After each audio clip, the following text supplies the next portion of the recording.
ঠিক আছে, কিছু তো গিফট দেওয়া হয়নি ভাইকে, এই যে স্যারকে কিছু দেওয়া হয়নি, স্যারের গিফট ডিউ রইলো। এই যে হ্যাপি বার্থডে, পুজো দিয়ে এসছে, ঠিক আছে, ভালো করে দিন কাটাও, খুব খুব ভালো থাকো, বউকে নিয়ে সুখে থাকো, সংসার, ছেলে মেয়ে 10টা হোক, ঠিক আছে। এটা আমি দিদি হয় আশীর্বাদ সামলাতে পারবো না, মানে এত টাকা তোমার খাবে কে? ঠিক আছে, দিয়ে দেওয়া।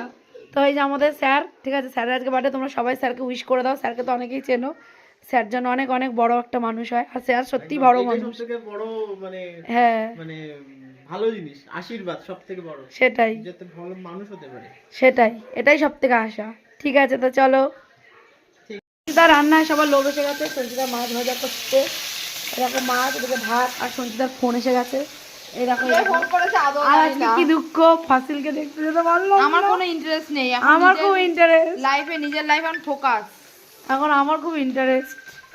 তো আমার ছেলে চলে গেছে এখন, এখন আর এই এক দোল্লা হয়েছে, এই দেখো, এই এক এখন দোল্লায়, হ্যাঁ কালকে বানিয়েছে দোল্লায়, দেখো এখন এই দোল্লার পেছনে পড়েছে এগুলো সব কটা মিলে।